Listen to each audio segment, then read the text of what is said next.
bom dia para você, tudo bem? Eu sou Lidiane Sayuri e hoje é segunda-feira, dia 21 de novembro.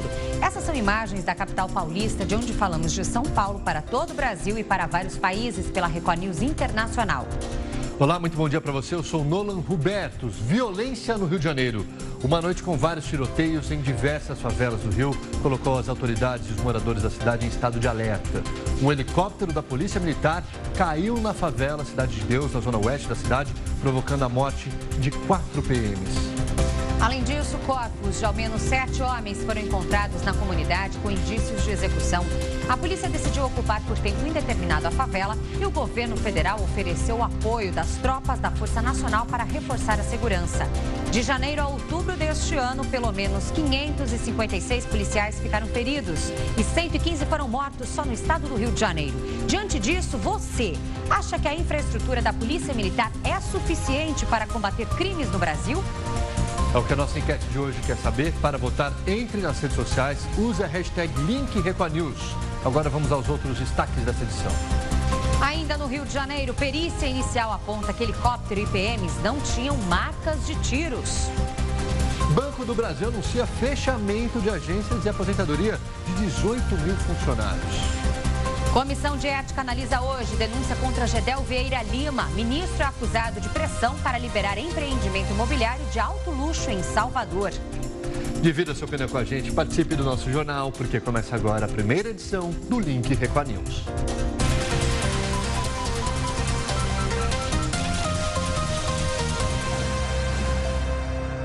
A gente abre esta edição do Link Record News com informações sobre a investigação da queda de um helicóptero da Polícia Militar no Rio de Janeiro. A perícia não encontrou marcas de tiros na aeronave nem nos policiais. Depois da queda, as operações na Cidade de Deus, comunidade da zona oeste do Rio, deixaram pelo menos 7 mortos. No vídeo feito por um morador, a queda foi registrada. Derrubaram o helicóptero. O passageiro de um carro que passava próximo à Cidade de Deus também gravou o helicóptero caindo. O acidente aconteceu no início da Avenida Ayrton Senna, próximo ao acesso à Cidade de Deus, na zona oeste do Rio. A queda do helicóptero aconteceu depois de muita tensão na área. 2 helicópteros davam cobertura à operação, que cercou uma área de mata onde bandidos estavam escondidos. Por causa dos intensos tiroteios, a linha amarela, uma das mais importantes vias expressas do Rio, foi fechada. A aeronave que caiu não era blindada. Voava a uma altura bem maior que a outra e era usada apenas como ponto de observação. Com a queda, um major, um capitão, um subtenente e um sargento morreram. No velório, pétalas de rosa e uma salva de tiros. Não havia marcas de tiros na aeronave e nem nos militares. Somente uma perícia mais aprofundada vai revelar a causa da queda. Queria lamentar profundamente, me solidarizar com a família de todos, dizer para os senhores que o laudo de necrópsia dos 4 policiais que estavam no helicóptero já saiu, a perícia foi muito rápida, muito eficiente, não há perfuração por arma de fogo nos corpos. Na aeronave, até o momento, não se encontrou nenhum tipo de perfuração, mas é muito cedo ainda para qualquer conclusão. 7 jovens morreram no confronto. Os corpos foram retirados por moradores e colocados numa praça. A divisão de homicídios vai investigar em que circunstâncias tudo aconteceu. Durante a guerra do fim de semana, pelo menos 4 pessoas ficaram feridas por armas de fogo. A UPA da comunidade está fechada. Os funcionários estão com medo de voltar a trabalhar. 3 pacientes foram transferidos aqui para o Hospital Lourenço Jorge, o maior da região. Bom, a divisão de homicídios identificou 7 mortos na Cidade de Deus, na zona oeste do Rio, durante o fim de semana. São eles: Leonardo Camilo da Silva, de 30 anos, Rogério Alberto de Carvalho Júnior, de 34, Marlon César Jesus de Araújo, de 22, Robert Souza dos Anjos, de 24 anos, Renan da Silva Monteiro, de 20 anos, Leonardo Martins da Silva Júnior, de 22 anos, além de um outro adolescente de 17 anos. Nolan, os corpos foram localizados numa região de mata, na comunidade conhecida como Conjunto Itamar, pelos próprios moradores. Todos eles tinham marcas de tiros. Segundo a Polícia Civil, a Divisão de Homicídios já instaurou um inquérito para investigar as circunstâncias da morte. Parentes de todos serão ouvidos na divisão especializada. Bom, para analisar essa situação toda do Rio de Janeiro, a gente recebe aqui no nosso estúdio o nosso comentarista de segurança, Renato Lombardi. Lombardi, muito obrigado pela presença aqui no Link Record News. Bom dia para você. Bom dia, Lombardi. A que ponto o Rio de Janeiro chegou? Nós tivemos aí, pelo menos na última semana, escândalos envolvendo políticos e agora sim um absurdo. A cidade toda em alerta. Rio de Janeiro, que é conhecido pela criminalidade, mas dessa vez chegou a um ponto auge, né? O escândalo político é o reflexo exatamente do que passa o Rio de Janeiro. Professores não são pagos, funcionalismo sem pagar, aposentados sem pagar, polícia sem dinheiro. E o que acontece? As unidades pacificadoras, que seria o grande trunfo para poder aproximar a população da polícia, também não funcionam, estão falidas. E a queda do helicóptero é uma coisa muito séria mesmo. Por quê? O secretário, acabamos de ouvir o secretário de Segurança Pública dizer o seguinte, a necropsia diz que não tinha tiro nos 4 oficiais, nos 4 policiais militares que estavam na aeronave. E também não tem tiro na aeronave, mas é muito prematuro. Eu ainda acho que o helicóptero, se ele apresentou um defeito mecânico, foi por falta de manutenção, mas o comando da Polícia Militar diz que os helicópteros da Polícia Militar têm manutenção. E a Polícia Civil só tem um helicóptero funcionando. Agora, jogar em cima de uma falha técnica eu acho muito prematuro, muito prematuro. Dos ocupantes, impossível, porque eles tinham muita experiência, né? Completamente. Um deles, inclusive, tem 17 anos que trabalha na Polícia Militar, ia casar a semana que vem. É um homem muito experiente, que é um major, que era um major que pilotava. Agora, é uma coisa que a gente está acostumado a ver no Rio de Janeiro, o traficante com armas poderosas a atirar. Já houve uma ocasião em que um helicóptero foi abatido, tinha policial civil e policial militar. Agora, Lombardi, mais de 100 mortes. O próprio secretário de Segurança disse aí na reportagem, mais de 100 mortes só este ano no estado do Rio de Janeiro. Rio de Janeiro vive uma guerra? É guerra isso, Lombardi, ou não? Faz muitos anos que vive uma guerra. A gente está acostumado aqui todos os dias a gente analisar, fazer uma análise a respeito do problema da guerra entre o traficante. É uma coisa que recentemente, faz menos de uma semana, eu estava conversando com um jornalista que é do New York Times, a gente sempre troca ideias, ele sempre me liga. E ele me fez uma pergunta que é exatamente isso que você acabou de dizer, é o seguinte, escuta, o Rio de Janeiro tem solução? Eu acho que não tem solução. Não, é triste dizer isso, mas não tem solução. Há quanto tempo a gente ouve falar que o traficante vai lá, o traficante manda, desmanda, o caveirão entra até em determinados lugares e não consegue, derruba helicóptero, mata policial, mais de 100 policiais mortos, mais de 600 policiais feridos. E até que ponto vai isso? E a gente pode atribuir a alguns fatores esse caos que nós encontramos hoje? Tá bom, sabemos que a polícia está sucateada, os equipamentos, a infraestrutura, eles não são reconhecidos. Muitos, inclusive, moram em comunidades e se camuflam para que as pessoas não descubram que eles são policiais. Aonde que está a origem do problema? É a falta de remuneração, é a falta de aparelhagem da polícia, a falta de reconhecimento, a formação de milícias? Por onde começar, Lombardi? Você tocou num ponto. Há alguns anos, formou-se uma milícia, que era composta por quem? Por ex-policiais militares, ex-policiais civis, ex-agentes penitenciários e alguns policiais. A milícia era para quê? Para reforçar o trabalho da polícia no combate à criminalidade. Hoje a milícia virou o que o bandido era, o traficante era. A falta de estrutura, completamente. A polícia não tem estrutura, está sucateada. Completamente sucateada. O sistema penitenciário está falido no Rio de Janeiro. O policial não tem nada, a corrupção é muito alta. Então, o que acontece? Chega num ponto em que o policial simplesmente, ele vai com uma arma .40, para o traficante tem uma arma poderosa, como é que eles conseguem essas armas? Como é que eles conseguem essa munição? E o tráfico de drogas? Então, não é uma facilitação aí por parte dos policiais também? Porque tem um lado, claro que tem um lado corrupto, como tem um lado político corrupto. Alguns políticos se elegeram e faziam parte da corrupção do jogo, tem a jogatina, tem uma série de coisas. Por isso que eu disse, quando me perguntou, o Rio de Janeiro tem solução? Eu falei, não, só se implodir tudo de novo e começar, porque infelizmente a gente está acostumado a ver isso. É uma situação delicada, é uma situação política delicada. Então o político, o que acontece? O político tem que entrar lá e começar. Mas o político criou a unidade pacificadora, hoje ela está falida. Essas Forças Armadas aí podem ajudar, de repente, mas o governo federal? o Exército já fez parte. O Exército entrou nas comunidades. Aí o Exército também acabou provocando uma série de coisas, porque o policial do Exército, o soldado do Exército, não está acostumado a combater a criminalidade. A criminalidade é combatida pela Polícia Militar e pela Polícia Civil e pela Polícia Federal, que ela fica um pouco à margem da história, que não deveria ficar, porque a Polícia Federal combate o grande tráfico e o grande tráfico de armas e munições. Essa é uma situação super delicada. Então, você tem que ter um conjunto: Polícia Civil, Polícia Militar, Ministério Público, Poder Judiciário e os políticos. E aí sim, vamos combater a criminalidade de vez. Do contrário, nós vamos ficar aqui, discutindo. E a população se acostumou tanto que de vez em quando você vê cenas numa troca de tiros em comunidade e o cidadão passando, a mulher passando com a criança do lado como se nada tivesse acontecido.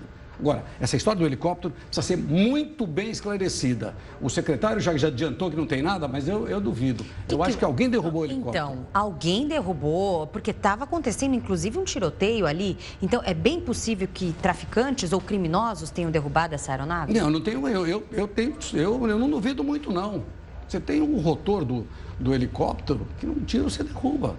Eu falo isso porque eu perguntei, eu procurei as pessoas que sabem disso. Então é prematuro dizer em 4 dias que o helicóptero caiu possivelmente por falha mecânica. Agora, tem um detalhe tão importante a respeito disso que basta ouvir as pessoas que estão ligadas aos comandos que tocam os helicópteros no Rio de Janeiro para saber como é que eles andam também. Eles andam super sucateados. Então, esses homens que morreram são super-heróis, porque entraram numa aeronave para sobrevoar uma região que tinha uma troca de tiros entre a comunidade. E eles trocam tiros com armas que a gente está acostumado a ver, que não é possível. Parece que nós estamos numa guerra, na Síria, sei lá, num outro país. Nós estamos vivendo no Rio de Janeiro, que era, no meu modo de ver, a antiga cidade maravilhosa. Hoje ela está entregue à bandidagem, infelizmente. Cidade dos Jogos Olímpicos, que nada aconteceu durante esse período. Só para arrematar aqui. Meio do ano. Se o dinheiro que foi gasto com a Copa do Mundo, na Vila Olímpica, no Maracanã, que construiu de novo, em tudo, daria para ter uma polícia muito bem paga e muito bem preparada, ter os hospitais muito bem aparelhados, e nós não estaríamos falando aqui hoje dessa situação, garanto para vocês. Triste, né? Lamentável. Lombardi, muito obrigada pelos esclarecimentos, então. A gente espera recebê-lo aqui numa ocasião mais leve. Melhor. Mais leve. De qualquer forma, a situação é exatamente essa. Eu gostaria eu estou nessa estrada há quase 40 anos. Só piora o Rio de Janeiro. Mas não é só o Rio, não, hein? O resto do país também está precisando de uma boa pintura, porque no resto do país a criminalidade também está crescendo. Cada vez mais. Está difícil. Isso. Obrigada, Lombardi. Lombardi, obrigado pela sua participação aqui no Link Record News. E a gente fala então agora e faz a enquete do dia. Diante desse cenário todo que observamos agora, você acha que a infraestrutura da Polícia Militar é suficiente para combater crimes no Brasil? Bom, você sabe, para votar nas redes sociais, entre no Twitter, no Facebook aqui da Record News, comente, participe, sempre utilizando a hashtag Link Record News. Você pode participar também pelo nosso WhatsApp, o telefone é o 11 95307 1851. Você manda lá sua opinião, sua mensagem, a gente lê ao vivo aqui no Link Record News. Até a segunda edição, o resultado oficial da enquete para você. Enquanto isso, a gente segue com outros destaques do noticiário. Quando 2 ex-governadores do Rio de Janeiro foram presos na semana passada, muita gente se perguntou o que aconteceu no estado, Nola. Pois é, pouco depois de encantar o mundo nas Olimpíadas, o Rio enfrenta uma crise econômica e política e sem precedentes. Vamos ver. A imagem do homem que governou o segundo estado mais rico do país. Sérgio Cabral foi mandado para Bangu 8, uma penitenciária que ele próprio inaugurou há 8 anos, destinada a presos com curso superior. Ele é formado em jornalismo. O ex-governador foi acusado de desviar mais de 220 milhões de reais de obras públicas, como a superfaturada reforma do Maracanã para a Copa de 2014. Um dia antes da prisão de Cabral, outro ex-governador do estado foi preso, Antony Garotinho, acusado de compra de votos e de ocultação de provas. Antony Garotinho também foi levado para uma unidade de saúde dentro do complexo de Bangu na noite de quinta. servidores públicos têm ido às ruas para se queixar do atraso nos pagamentos. A proposta era pagar o salário de outubro em 7 parcelas mensais. As nossas contas não são divididas em 6, 7 parcelas. Os fornecedores, né, de luz, de água, ninguém vai dividir para a gente, muito menos nos livrar dos juros. Falta dinheiro para salários, para aposentadorias, nos hospitais, emergências fechadas. A gente trabalha, dá um duro danado para esses bandidos roubarem a gente. Eles são muito mais ladrões do que o cara que pega um revólver, porque eles roubam com caneta, sentado no escritório com ar-condicionado. Corrupção, incompetência ou irresponsabilidade? O que jogou o Rio nesse atoleiro? Os três juntos foram irresponsáveis perante a Constituição, têm o dolo da má-fé porque praticaram atos de corrupção, realizando um capitalismo de compadrio. Quem era amigo do governador, do prefeito, do presidente, se beneficiaram. Na minha avaliação, não houve incompetência, mas houve irresponsabilidade. E uma responsabilidade continuada, que já vem de algum tempo. Entenda o porquê de os especialistas falarem de irresponsabilidade no trato das contas públicas. De cada R$3 de tudo o que se produz no estado do Rio, 1 vem do petróleo e do gás. O barril passou de $110. Agora é negociado a pouco mais de 45. Caiu o preço, caiu também a arrecadação. Com o petróleo despencando lá fora, mais os escândalos revelados pela Operação Lava Jato, o que fez a Petrobras? Tirou o pé do acelerador e cancelou investimentos. O estado, que produz 80% do petróleo do Brasil, perdeu mais uma vez. Pois bem, o dinheiro que vinha do petróleo equilibrava uma balança, a das pensões e aposentadorias. O que se arrecada com o pessoal da ativa é muito menor do que aquilo que se gasta com os benefícios. Este ano, deixaram a conta ficar negativa em 12 bilhões de reais. O Rio de Janeiro tem 430 mil servidores públicos ativos e inativos. 231 mil inativos para 200 mil pagantes. A conta não fecha. Nós temos menos pessoas pagando e mais pessoas recebendo. Nós precisamos rever isso aí. Essa conta não fecha. Para piorar tudo isso, o governo vem se atolando em dívidas há pelo menos 15 anos. Veja como. O Estado pegava dinheiro emprestado nos bancos com a promessa de pagar mais tarde, não em dinheiro, mas em petróleo. Chegou a hora de pagar a dívida, só que o preço do barril encolheu. Em meio a essa crise, o governo do estado mandou aqui para a Assembleia Legislativa um pacote de medidas. Propostas impopulares para tentar reequilibrar o orçamento. Falou-se em redução do salário dos servidores e também em aumento da contribuição previdenciária para funcionários da ativa, aposentados e pensionistas. Houve muito protesto. Os servidores da ativa não aceitam que o desconto na folha de pagamento passe de 11% para 14%. Pessoas que são isentas hoje teriam que pagar até 30% do salário. O caos que se assiste no Rio hoje pode ser o prenúncio do que vai acontecer em muitos outros estados do Brasil. São mais ou menos 16 estados que estão numa mesma direção, que se não fizerem reforma administrativa, reforma previdenciária, reforma tributária, nós não saímos. Olha, pelo menos uns 19 na minha conta. Tudo isso é triste para o nosso Brasil, né? Não precisava acontecer isso, se todos fossem honestos, né?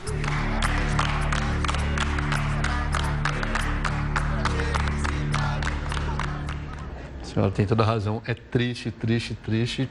Se houvesse honestidade, era o mínimo realmente que a população, né, espera dos governantes, de todos os políticos que são eleitos pelo povo. O mínimo de honestidade, certamente o Rio de Janeiro não estaria passando agora por a gente não vê saída, né, Lidiane, para essa crise, não vê saída. Crise política, Lombardi falou agora há pouquinho também que a criminalidade, infelizmente, só aumenta nesses 40 anos que ele tem de profissão. O que a gente pode esperar? Difícil, né, ter esperança.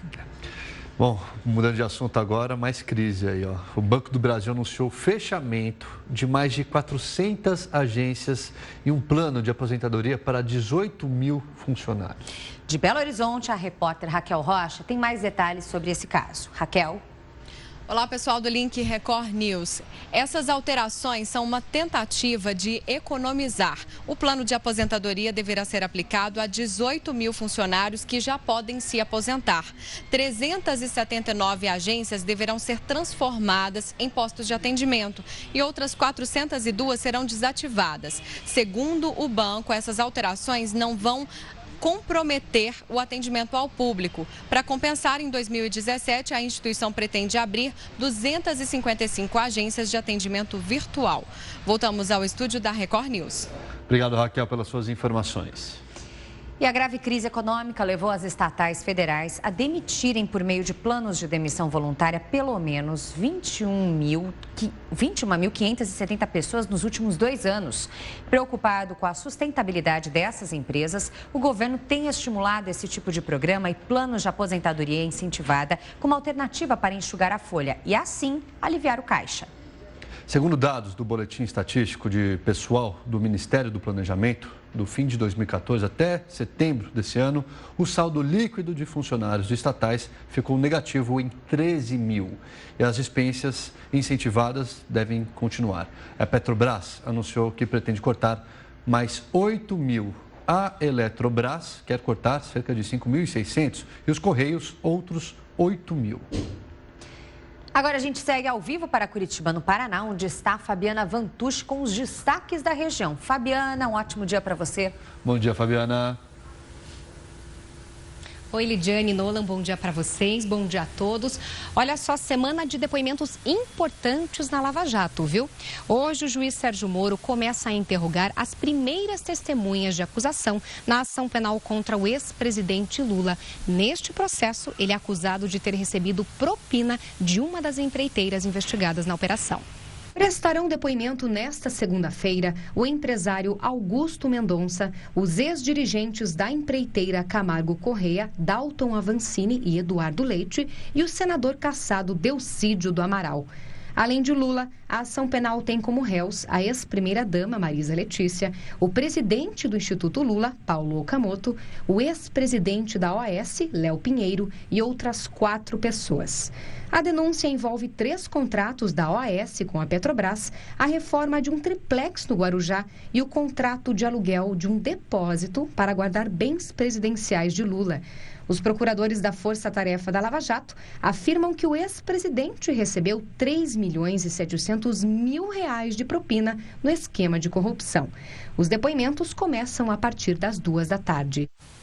E agora eu vou falar sobre a ocupação da Universidade Tecnológica Federal do Paraná, que aconteceu na última sexta-feira. Mesmo com uma ordem de reintegração de posse, os alunos se recusam a deixar o prédio. Cerca de 70 membros do movimento estudantil tomaram o campus por volta das 11 da noite da última sexta-feira, logo após o último horário de aulas. Eles protestam contra a proposta de emenda à Constituição que limita os gastos públicos e apoiam os estudantes secundaristas contra a reforma do ensino médio. Professores e alunos contrários à ocupação tentaram negociar com os manifestantes, mas eles se negaram a deixar o prédio. A Justiça determinou a reintegração de posse no sábado, porém os estudantes decidiram manter a ocupação. Eles afirmam que vão permanecer no local até que a reintegração de posse seja plenamente realizada com a presença de força policial. E olha, no total, 9 prédios da Universidade Federal do Paraná permanecem ocupados em todo o estado. Em uma coletiva de imprensa realizada agora pela manhã, o reitor da instituição anunciou a modificação da data da segunda etapa do vestibular por causa dessas ocupações. As provas que deveriam acontecer no próximo dia 28 foram antecipadas para sábado, dia 26. Os novos locais de prova serão divulgados até amanhã. E o clima permanece tenso, sim, lá na Universidade Tecnológica. Os alunos voltaram a afirmar agora pela manhã que só vão sair com o uso de força policial. E a gente segue por aqui acompanhando os desdobramentos dessas manifestações. Nolan e Lidiane, voltamos no estúdio com vocês. Bom trabalho a todos. A gente se vê amanhã. Obrigado, Fabiana, pelas suas informações. Fabi. Qualquer novidade, então, ela volta para a gente aí, com a gente aí, sobre essa invasão aí nas escolas. Olha, a Câmara dos Deputados começa a semana tentando avançar na aprovação do pacote de medidas anticorrupção. De Brasília, a repórter Vanessa Lima tem os detalhes para a gente. Vanessa. Olá, pessoal do Link Record News. Um dos pontos polêmicos da proposta é a possibilidade de juízes e membros do Ministério Público serem processados por crime de responsabilidade. Procuradores da Lava Jato alegaram que investigados poderiam se aproveitar da brecha para processar magistrados e os deputados ainda não chegaram a um consenso. A votação na comissão especial da Câmara ficou marcada para amanhã. No Planalto, a semana começa com reunião do Conselho de Desenvolvimento Econômico e Social, o chamado Conselhão, para discutir saídas para a crise econômica. Voltamos ao estúdio da Record News. Obrigado, Vanessa, pelas suas informações. Lembrando que na segunda edição do Link Record News, que começa na sua tela a partir das 3 da tarde, teremos a presença de um especialista que vai nos ajudar a esclarecer melhor e entender melhor quais são essas 10 medidas que devem ser propostas, essas medidas anticorrupção. Não perca. O Link Record News faz agora uma pausa para os nossos apoiadores. A gente volta daqui a pouquinho. A seguir tem prestação de serviço. Você sabe o que se pode exigir do plano de saúde e do SUS? A gente vai te dizer no próximo bloco em uma entrevista aqui no nosso estúdio. Não perca, instantes aqui no Link Record News. Até já. Até já. Link Record News de volta à sua tela, 11 horas 40 minutos pelo horário brasileiro de verão. A gente volta já com Araraquara, no interior de São Paulo, para falar com a Sônia Souza. A gente quer saber quais são os destaques do Record News Paulista de hoje. Sônia, boa tarde para você. Bom dia ainda, né? 20 minutinhos para o meio-dia ainda. Bom dia para você. É isso mesmo. Bom dia, Nolan. Bom dia, Lidiane. Bom dia a todos. E no Record News Paulista de hoje, nós vamos mostrar para o pessoal de casa um jogo desenvolvido por estudantes da USP de Ribeirão Preto que pode ajudar na prevenção de doenças. Eles utilizam um drone e simulam um ambiente de hospital com pacientes doentes. Aí o aparelho percorre todo o corpo humano e é capaz de encontrar vírus e bactérias e propor algum tratamento. É bem interessante. E como estamos em novembro, que é o mês de conscientização sobre a saúde masculina, nós vamos mostrar um trabalho voluntário que ajuda moradores de rua a entender a importância da prevenção contra o câncer de próstata. Esses são alguns dos destaques do Record News Paulista de hoje, que começa logo depois do Link Record News, coladinho, a 1h da tarde. E eu espero vocês. Nolan, Lidiane. Obrigado, Sônia. Até mais. Bom jornal para você daqui a pouco. Bom trabalho, Sônia. E 3 motociclistas morreram e 2 ficaram feridos num acidente na rodovia Anhanguera, na Grande São Paulo.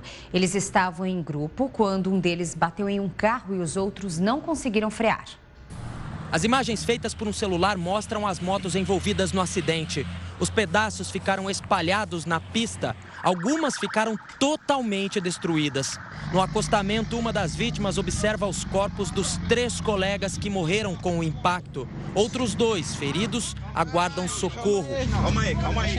O acidente aconteceu na rodovia Anhanguera, em Jundiaí, no interior de São Paulo. Segundo a polícia, um dos motociclistas bateu em um carro e caiu. Os outros que vinham atrás não conseguiram desviar e também caíram. Eles bateram em uma proteção metálica. O dono do carro fez o teste do bafômetro que deu negativo, mas o carro dele foi apreendido porque estava com a documentação vencida. Os corpos foram levados para o IML de Jundiaí.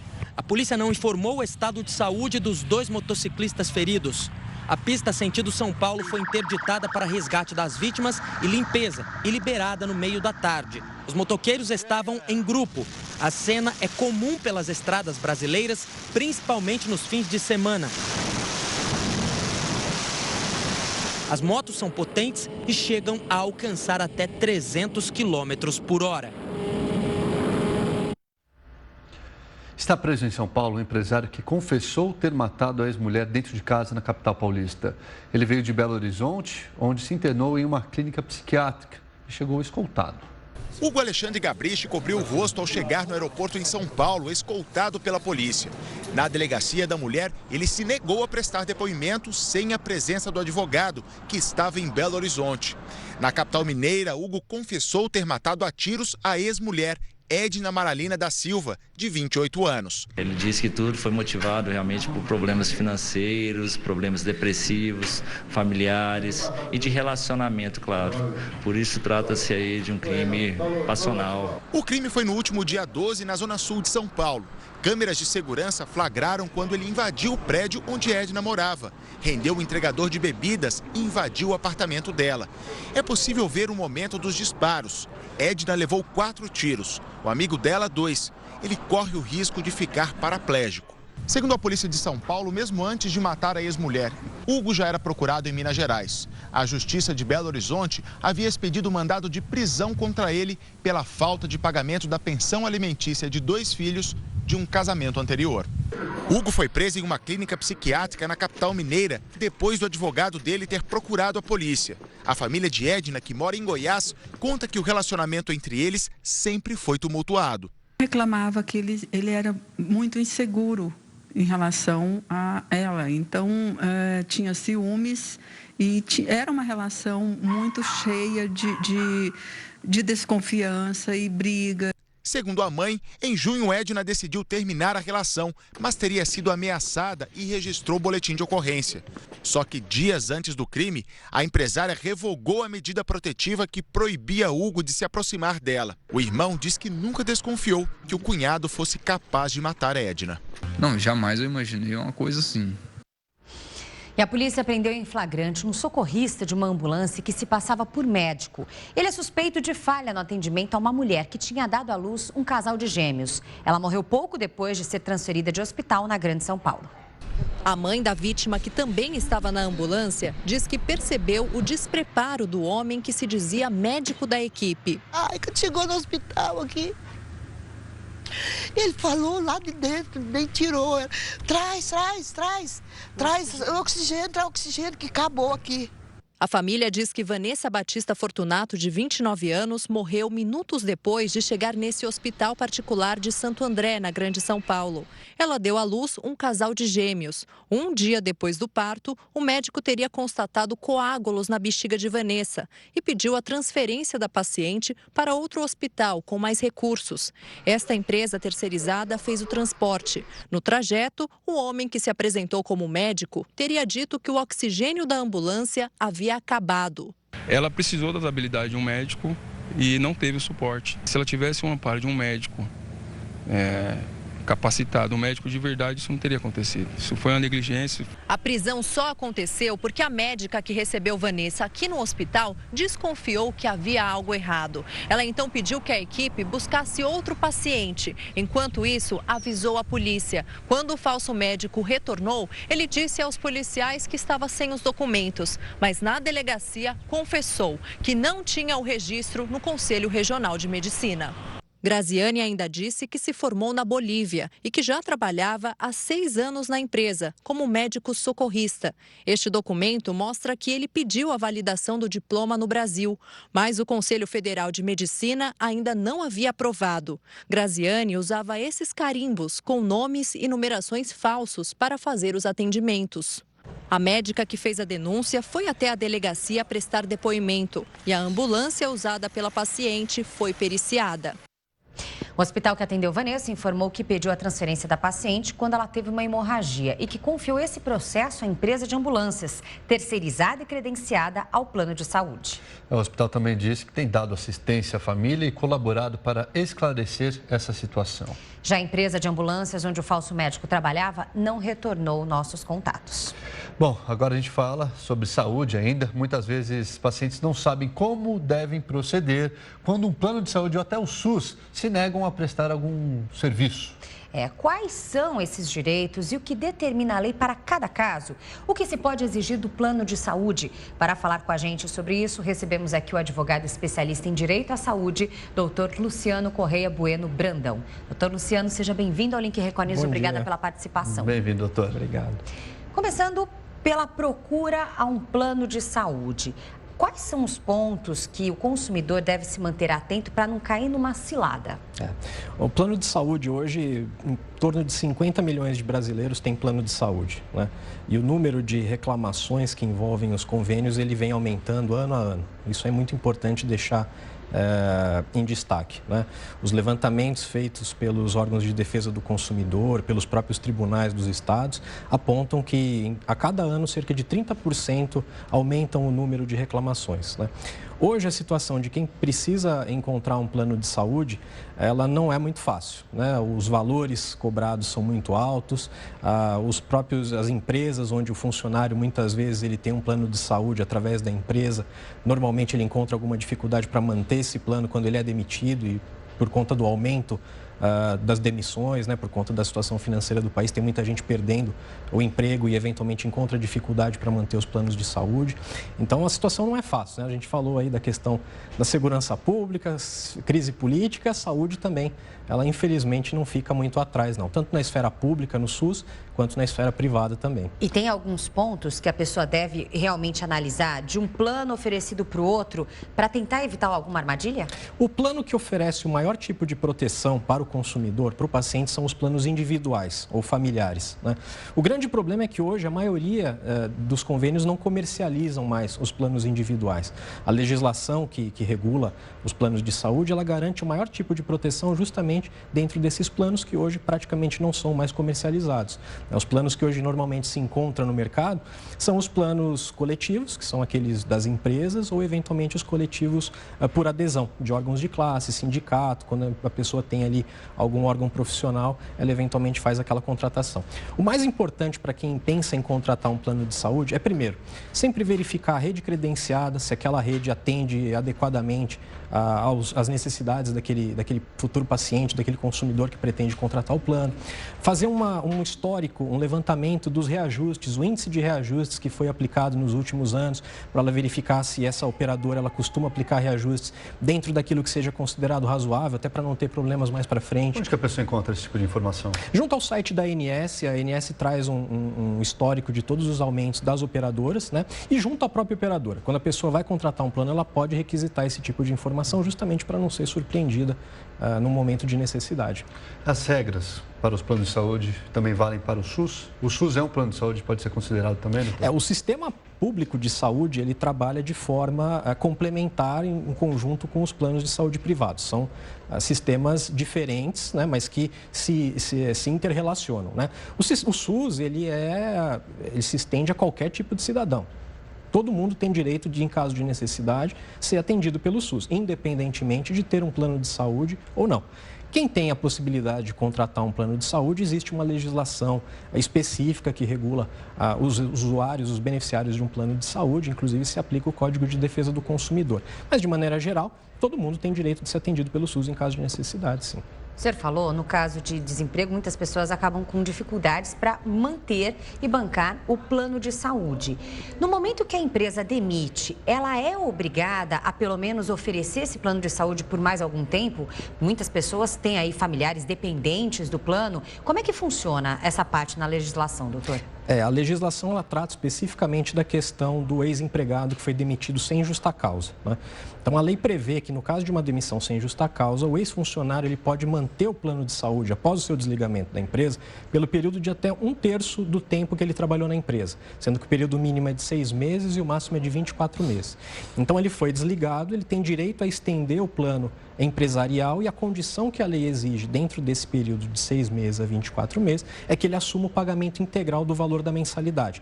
Então, aquele valor que era subsidiado pelo empregador, ele tem que assumir integralmente o pagamento das mensalidades. Normalmente vale a pena, vai ficar mais em conta. Vale a pena, é mais barato do que se ele for, por exemplo, contratar um plano individual, familiar, que normalmente realmente é mais caro, né? Mas a lei prevê justamente para que naquele momento delicado, quando uma pessoa perde o emprego, ela possa manter o plano ali para que possa, inclusive, em alguns casos, o próprio ex-empregado, até algum dependente, ele tem ali, faz algum tratamento médico, às vezes tem gente internada, ele não pode simplesmente de um dia para o outro ficar sem plano de saúde.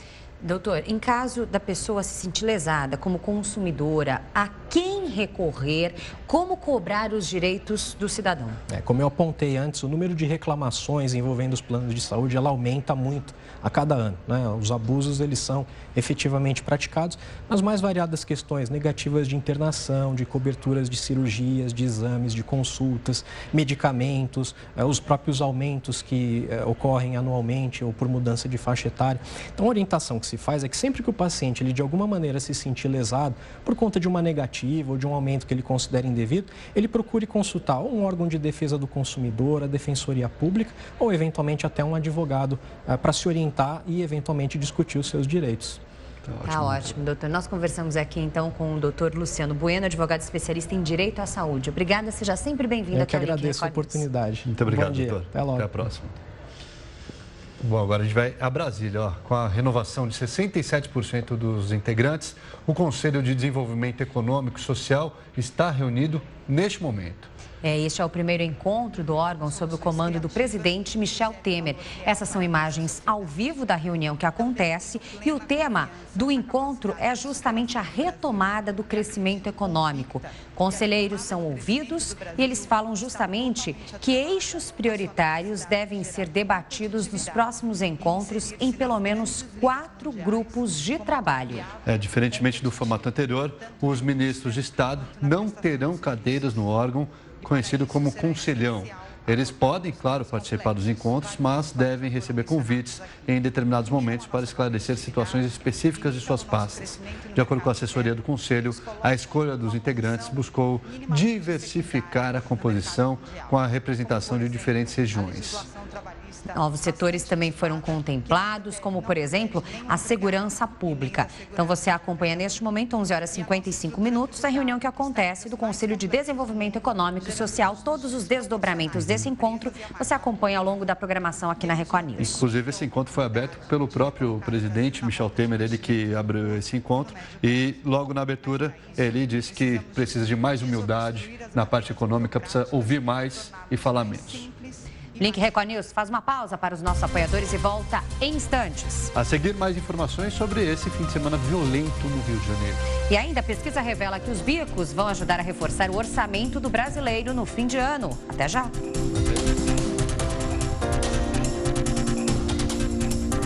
Link Record News de volta na sua tela agora, meio-dia em ponto. Boa tarde para você. Boa tarde, a gente segue com outros destaques do noticiário. Voltamos a falar sobre a violência no Rio de Janeiro. O clima é de tensão em muitas regiões da cidade. Importantes vias da cidade ficaram desertas e um intenso tiroteio foi registrado na Cidade de Deus. Motoristas na contramão, correria e tiros. À luz do dia, a guerra entre policiais e traficantes da comunidade Cidade de Deus parou o trânsito na zona oeste do Rio. Mais um intenso tiroteio fecha a linha amarela nos dois sentidos e esse é um cenário difícil de se ver aqui no Rio de Janeiro. Uma das principais vias expressas da cidade completamente deserta. Apenas viaturas policiais, surgem agora na linha amarela, é o reforço da Polícia Militar chegando aqui na região. O clima é bastante tenso, são os homens do Batalhão de Choque que vão reforçar o policiamento na Cidade de Deus. Militares se posicionaram em pontos estratégicos. Na pista, o protesto dos moradores contra a ação da PM. As crianças foram atingidas com garra de pimenta. Os manifestantes bloquearam pistas e montaram barricadas. A polícia pediu reforço e cercou a área de mata onde criminosos se esconderam. Do alto, 2 helicópteros monitoravam os traficantes. Esta foto mostra 2 homens armados em fuga. Muitos tiros sendo disparados. Os policiais aqui do outro lado, olha, a gente tenta se abrigar, mostra aqui o caveirão. A nossa equipe tenta se abrigar aqui próximo ao caveirão, o carro blindado da Polícia Militar. Criminosos abriram fogo contra policiais civis próximo a um dos acessos à Via Expressa. E hoje, inclusive, ainda é realizada a operação lá na Cidade de Deus. E para falar mais sobre essa situação do Rio de Janeiro, a gente fala ao vivo por telefone com a socióloga e coordenadora do Centro de Estudos de Segurança e Cidadania da Universidade Cândido Mendes, Silvia Ramos. Silvia, boa tarde já para você. Muito obrigado participação aqui no Link Record News. Essa crise no Rio de Janeiro, essa crise na segurança pública, tem jeito ou não, na opinião da senhora? Nolan, veja, essa crise recente desse fim de semana, né, é um ingrediente, digamos assim, a mais e muito preocupante num cenário já bastante sombrio, né? Veja só, a gente tem um momento tem 2 ex-governadores presos em Bangu, tem um governador neste momento que não está conseguindo pagar os salários nem dos funcionários públicos, nem dos próprios policiais, né? Quer dizer, então quando a gente fala de crise do Estado, nesse caso não é um jeito de falar, é realmente uma crise sem precedentes, né? E temos aí um secretário de Segurança novo, que não exerce, quer dizer, que ainda não tem sobre as polícias liderança comprovada, então, quer dizer, um teste muito difícil para esse secretário e idem para o comandante da polícia e para o chefe da Polícia Civil. Então, a gente tem aí os ingredientes de uma receita, né, que cujo resultado pode ser muito devastadora para a cidade, né? O que a gente viu na Cidade de Deus, além da queda daquele helicóptero com a morte de 4 policiais, 4 valorosos policiais que prestam um serviço inestimável para a sociedade, morrendo de uma forma, assim, que a gente se pergunta se será que vale a pena, né, esse tipo de operação, né? E depois disso a gente tem esta vergonha, que é uma chacina de 8 pessoas dentro de uma mata na Cidade de Deus. Não sabemos ainda, mas tudo leva a crer que foi uma vingança cometida por outros policiais para supostamente, então, digamos assim, honrar a morte desses 4 valorosos policiais. Quer dizer, isso é o quadro total do descontrole, né? É um cenário que não se aceita em nenhuma polícia do mundo.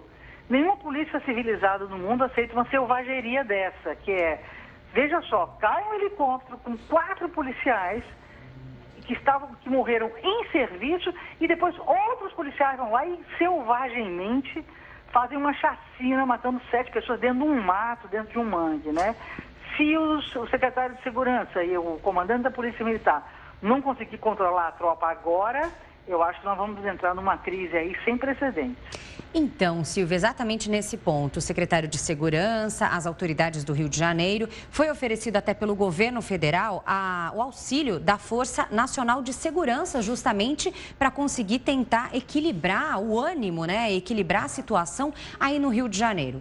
No meio do ano, tivemos aí o Rio de Janeiro com um grande espetáculo para todas as nações, tivemos os Jogos no Rio de Janeiro e um fato isolado ou outro aconteceu aí de violência, mas nada tão grave. Como é que a gente pode interpretar, então, isso? Houve um acordo, então, naquela época, entre facções, entre a polícia, entre autoridades, coisa que não acontece hoje? Porque se num grande evento envolvendo diversas nacionalidades, a segurança e a ordem foram mantidos, e agora, sem muito realmente motivo aparente para que tamanha violência acontecesse, essa onda explodindo no estado? Olha, Lidiane, eu não acredito que tenha havido exatamente um acordo. É como se toda uma cidade se mobilizasse para a realização de um grande evento e, além disso, vamos lembrar que a cidade tinha recebido naquela ocasião milhares de agentes das Forças Armadas, Exército, Marinha, Aeronáutica, Força Nacional, além de todo o batalhão, né? Quer dizer, tinha aí uma montanha de seguranças privados, de vigilantes de todas as nacionalidades, todas as delegações e chefes de Estado trouxeram seus próprios vigilantes e câmeras e centros de controle e comando, tudo funcionando e tal. De repente isso foi desmobilizado e nós já sabíamos que o cenário que tinha por trás era um cenário nada belo já de degradação e desgaste do projeto das UPPs. Os traficantes também sabiam e nós temos agora um ingrediente que não é tão novo, mas eu acho que é nova a forma como esse segmento está se comportando, que são as milícias. Quer dizer, o Rio de Janeiro está vivendo agora, além de tudo isso que você falou e dessa crise financeira do Estado, que não está conseguindo pagar nem mesmo os salários dos servidores, nós temos aí o fortalecimento e digamos assim, o surgimento dos grupos de milícias com uma força inusitada. Na véspera desse tiroteio na Cidade de Deus, o que houve foi uma tentativa de traficantes do comando cuja facção domina a Cidade de Deus, num bairro chamado Gardenia Azul, próximo à Cidade de Deus, tentando tomar um território de um grupo de milícias. Então, até, quer dizer, como as milícias são em parte formadas, uma parte delas tem a participação de policiais e ex-policiais, fica até preocupante saber se essa operação, essa mega operação na Cidade de Deus, é para defender os policiais das UPPs que estão lá na Cidade de Deus, ou será que é para defender a área dos milicianos ali da Gardenia Azul? Então veja só que o problema das milícias, que é, digamos assim, é muito pior do que uma quarta facção no Rio de Janeiro, porque é uma facção que desorganiza a lógica da segurança pública e coloca em risco a legitimidade da própria polícia, não é? Quando está em ação, é um elemento novo aí muito preocupante. Tá certo. Silvia, muito obrigado pela sua análise aqui no Link Record News. A gente conversou com a Silvia Ramos. Muito obrigado mais uma vez, viu? A gente espera que essa situação melhore aí no Rio de Janeiro. Obrigado. Vamos torcer, estamos aqui na torcida. Vamos ver se a gente consegue segurar essa crise. Tomara. Bom, esse é o tema, inclusive, da nossa enquete. Diante desse cenário realmente muito preocupante, perguntamos se você acha que a infraestrutura da Polícia Militar é suficiente para combater crimes no Brasil. #Link Record News pelas redes sociais para votar, contribuir também com a sua participação ou faça isso utilizando o nosso WhatsApp. Nosso WhatsApp, o telefone vai aparecer aí na sua tela. DDD é o 11 95307 1851 e muita gente já participa com a gente aqui, Lidiane. Vamos dar uma olhadinha? Pelo WhatsApp. Participação chegando para mandar muito fácil. Salve aí como contato da Record News, o telefone que aparece agora na sua tela. Ó, Lucas, no interior de São Paulo, Araraquara. Fatos mostram que nem mesmo os melhores transportes da PM estão preparados para essa guerra urbana. Aí, Lucas, obrigado pela sua participação. O Rui, de Campinas, interior de São Paulo, coloca o seguinte: a falta de infraestrutura é uma vergonha. Em países desenvolvidos, a população acredita na polícia e nas leis. Obrigada, Rui. Um abraço para você e pessoal de Campinas. O Cícero de Linhares, Espírito Santo, é óbvio que a estrutura da polícia está completamente comprometida. Mudanças são necessárias para toda a sociedade. Opinião do Cícero. Obrigado, viu, Cícero? Tem mais participação? Agora, Kerison, de Viseu, lá no Pará. Absolutamente não. É possível ver como reflete em inúmeras mortes de PMs e traficantes mais poderosos. Obrigada, Kerison, pela mensagem, pela participação aqui no Link Record News. Faça como eles então, continue participando com a gente, #Link Record News, ou então pelo WhatsApp 11 95307 1851.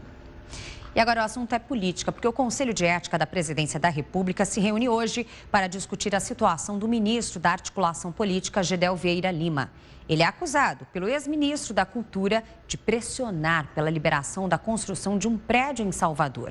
Um dos apartamentos, avaliado em R$2,5 milhões, pertence a Gedel. A ilustração mostra o prédio que deveria ter 30 andares, mas o projeto, com obra já iniciada, será modificado. De frente para a Baía de Todos os Santos, o local é cercado por sítios históricos e tombados, o que levou o Instituto do Patrimônio Histórico Nacional a limitar a altura do edifício. Inconformado com a decisão e futuro proprietário de uma unidade nos andares mais altos, o ministro da Articulação Política, Gedel Vieira Lima, um dos mais influentes do governo Temer, teria pressionado o então titular da Cultura, Marcelo Calero, a rever a determinação. Calero optou por pedir demissão. Nenhuma pressão. Tratei dessa posição com ele, fiz algumas ponderações, mas prevaleceu a posição que o IPHAN defendia, embargaram a obra e, portanto, eu não entendo que pressão é essa e que razão o levou a pedir a exoneração se a tal pressão que não existiu manteve a posição dele. Eu tenho maturidade suficiente, né? E eu tenho mais de 10 anos de serviço público e eu sei distinguir exatamente o que seria uma simples conversa, né? De uma pressão. O apartamento de Gedel é avaliado em R$2,6 milhões. O ministro chegou a acusar um banqueiro, proprietário de uma mansão vizinha à obra, a influenciar vereadores a barrar a construção. O empreendimento é tocado pela Cosbat. A ligação de Gedel com a construtora é forte. Reportagem do jornal Folha de São Paulo deste domingo afirma que um primo e sócio de Gedel num restaurante em Salvador, dono de um escritório de advocacia, defende interesses da Cosbat na justiça baiana. O ex-ministro da Cultura diz que foi procurado por Gedel em 5 ocasiões. Numa delas, usou o nome do presidente da República para ameaçar a presidente do IPHAN, Kátia Bogéia. Ele não queria ser surpreendido por nenhuma decisão e acontecer o caso de ele ser surpreendido e aí ter que pedir a cabeça da presidente do IPHAN, e ele me falou que, se fosse o caso, falaria até com o presidente da República a respeito disso, mas que se precisaria dar uma solução de acordo com o interesse do empreendimento, né, o interesse dele. Calheiro diz que procurou o presidente para relatar a pressão e que ouviu de Temer que o presidente era ele, mas que mesmo assim resolveu deixar o governo. Com a demissão de Calheiro, Gedel também procurou o presidente para tentar se explicar.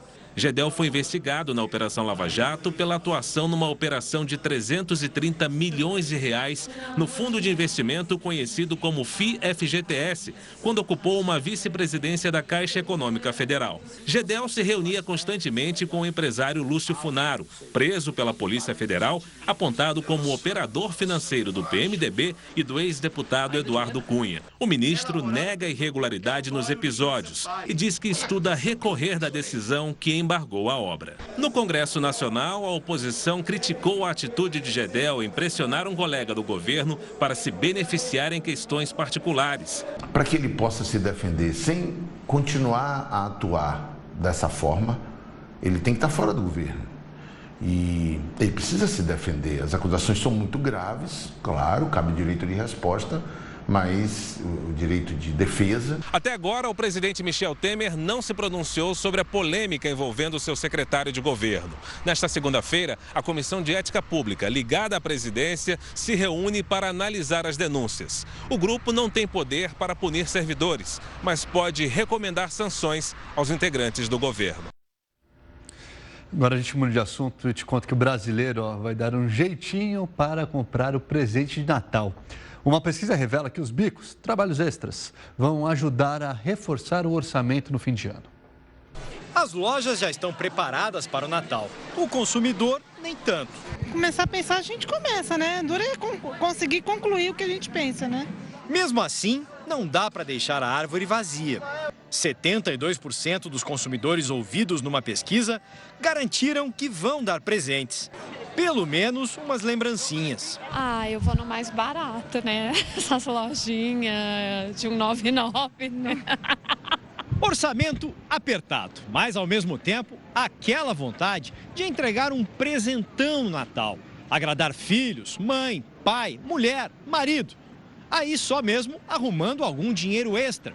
É um esforço que muita gente está fazendo esse ano. É o que a mesma pesquisa revela. De cada 10 brasileiros, 4 vão atrás de algum bico para ter condições de comprar presentes melhores. Além de tudo que faz na clínica onde é funcionária, a Edna ainda aproveita o horário do almoço para se dedicar a outro trabalho. Eu faço almofadas, né? Faço porta-papel higiênico, faço toalha de mesa, faço bolsa. E não faltam clientes. O bico ajuda bastante. Faz uma diferença de uns 40% no meu orçamento. A mais. Com o dinheiro na mão, não precisa sofrer depois. Se a pessoa usa um dinheiro que ela já ganhou para comprar presentes, então esse é o melhor dos cenários possíveis. É muito melhor do que a pessoa se endividar e começar o ano numa situação difícil, né, de endividamento, com muitas parcelas para pagar. Sem dívidas e sem decepção com o presente. Aquele que a gente tem que ir lá na caça de 10, 15 reais, não. Vai poder ser um presente bem melhor. Tomara. Tomara. A gente continua aqui falando sobre economia. Sabe aquele dinheirinho que a gente gasta e nem presta atenção? Pode não parecer, mas a longo prazo isso representa um prejuízo no seu orçamento. Para falar mais sobre isso, a gente recebe aqui o nosso planejador financeiro, Mauro Calil. Mauro, mais uma vez, bem-vindo aqui no Link Record News. Muito obrigado. Que tipo de gasto esse que a gente nem percebe? Pode citar alguns exemplos para a gente? Essa distração financeira, né, ela gera muitos gastos em todos os aspectos, né? Em outra oportunidade, eu falei daquelas goteiras, né, que a gente tem no orçamento, aquele cafezinho, pãozinho de queijo. Às vezes, até a ida na manicure, mais do que você poderia, isso acaba gerando uma fortuna no final do mês. Isso representa tranquilamente aí pelo menos 15%, podendo chegar a 30% do orçamento. Nossa, tá? Só dessas goteiras? Exatamente. Né? Que é aquela história, né? Que se você tem um grande vazamento na tua casa, você rapidamente vai chamar um encanador para interromper aquele vazamento. Agora, aquela torneira que está pingando lá, passa 1 ano, 2 anos, 3 anos e está pingando. E o desperdício de água é muito maior, né? Porque parece que não incomoda aquilo, parece que não tem impacto imediato, mas tem. Agora, tem outras coisas que são muito importantes da gente prestar atenção. Tem muita gente que quando recebe uma conta de água, luz, telefone, gás, etc., que chega lá na caixa do correio, embaixo da porta, simplesmente não quer nem olhar para aquilo, ou já sei que dia que eu tenho que pagar, e acaba deixando esquecido ali numa gaveta e vai pagar 2, 3 dias depois, às vezes 5 dias depois. Isso vai acabar fazendo com que você pague juros, multa, né? E juros de 1, 2, 3% sempre também é desperdício, é uma distração financeira que a pessoa tem e que no final de um mês você pode estar gastando aí 30, 40, 50, 100 reais de pagamentos de juros só porque você não prestou atenção, não tem uma agenda que faça com que te lembre do pagamento daquela conta que você tem dinheiro até para pagar. 1, 2, 3% de cada conta, são várias contas, aí fica grande o prejuízo. São vários porcentos, né? Então, se você falar de 2%, né, de 1% que seja, em cada uma das contas, né, vamos dizer que você tenha 5 contas, já são 5% no mês.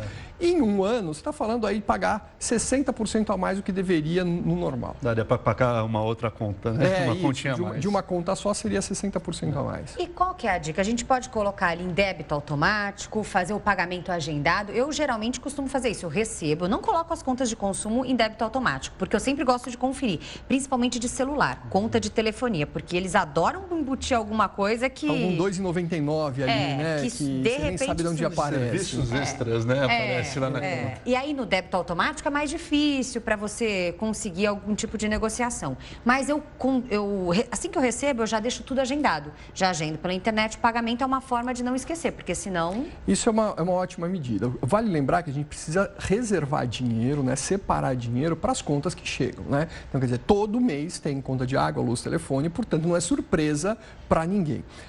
Aí, a partir daí, ok, então, sabendo que a conta chega, isso que você faz é muito bom. Chegou a conta, vai lá no computador, agenda o pagamento, mas tem que conferir a conta, tá? Outra questão que você pode fazer, usando aí a tecnologia, você pode deixar agendado para a primeira segunda-feira para a segunda-feira da semana, todas as contas que vencem naquela semana. Então, o teu celular apita e fala assim, olha, essa semana tem que pagar tal.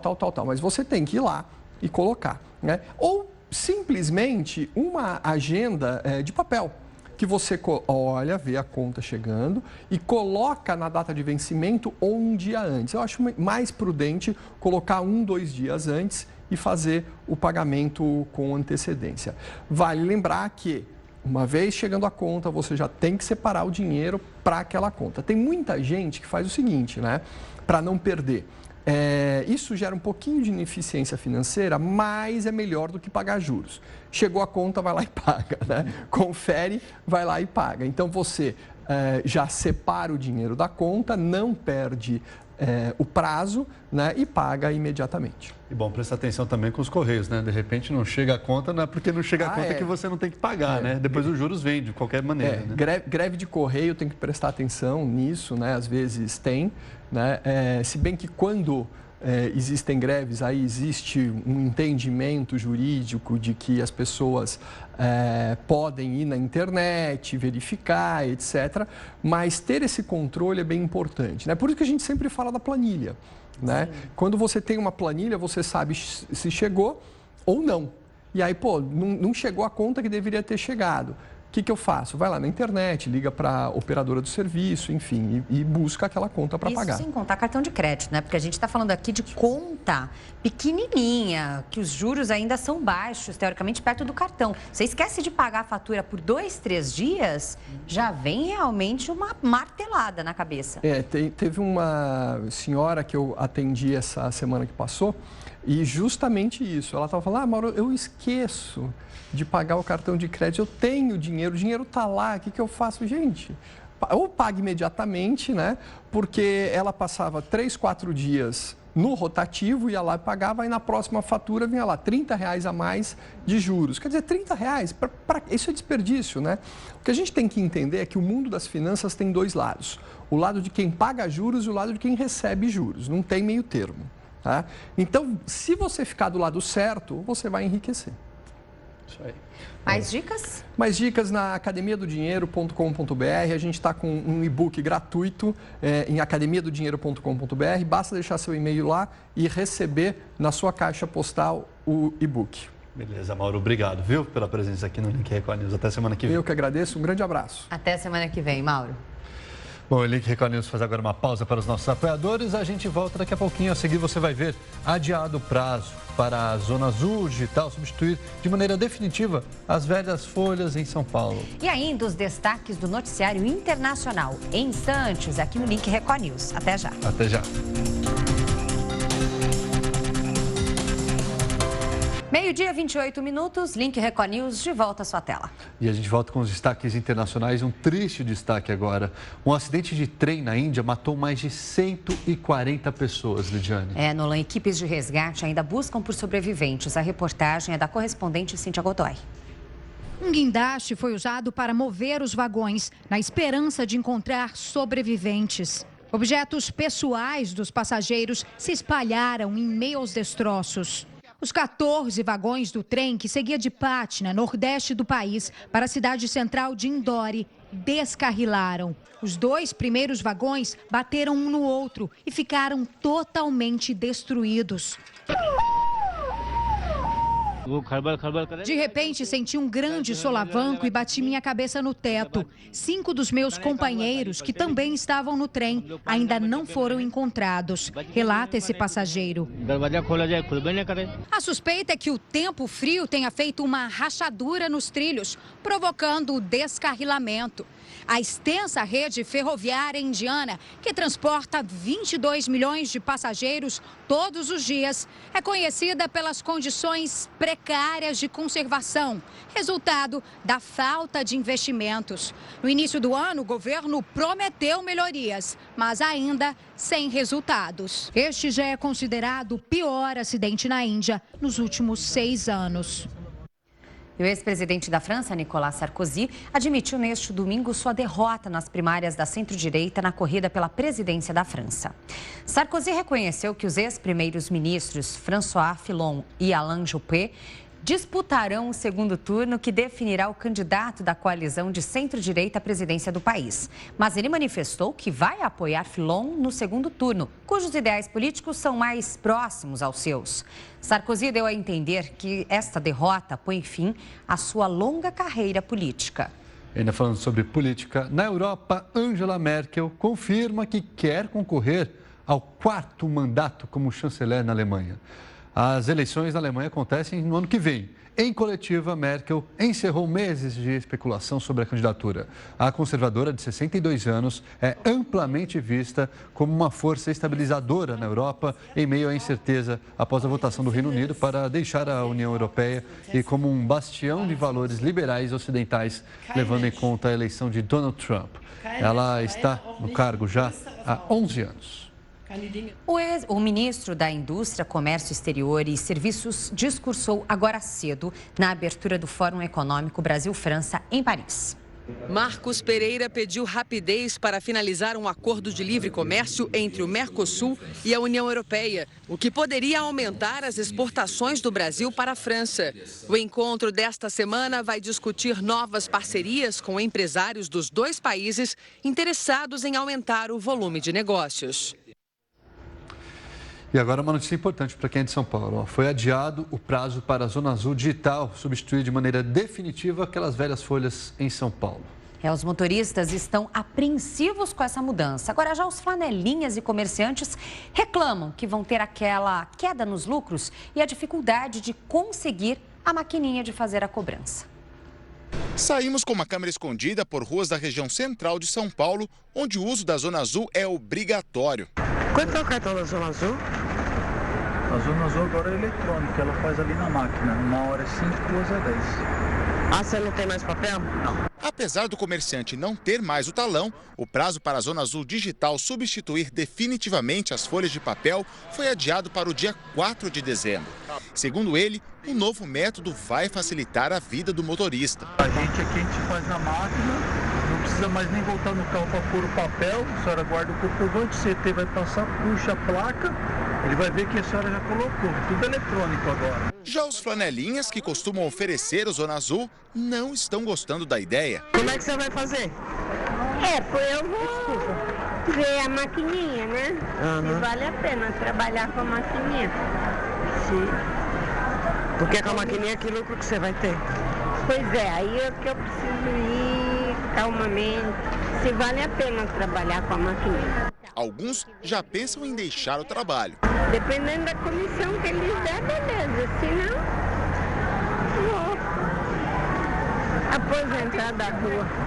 Vou trabalhar com outra coisa. Este outro flanelinha conta que está difícil conseguir a maquininha. Vamos lá? Estou tentando conseguir a máquina, não está difícil ainda. Por quê? Tomar uma burocracia por causa do Mas ele não está nada satisfeito com a queda que terá nos lucros. Se você ganhar R$1 na folha, ganharia 50 centavos, é isso? Metade. No Bom Retiro, o vendedor de talões explica como é dividido o local de venda, onde cada flanelinha pode atuar. Cada um tem um ponto, então pode chegar e encaixar em qualquer ponto não. Agora aqui, ali vai trabalhar outro, ali vai trabalhar outro. Ah, é dividido? Cada um vai ter o seu lugar. Mas, segundo ele, com a mudança, muitos devem largar o serviço. O cara que não quer mais o ponto, aluga para outro, você não vende, é mais ou menos assim. Tá bom, obrigado. Arrumar ponto bom é difícil. Difícil, né? Você agora ninguém vai ganhar mais nada. Obrigado, moço. É uma máfia da Zona Sul. Neste outro ponto encontramos um flanelinha que já usa a máquina. O preço cobrado é oficial, R$ 5,00.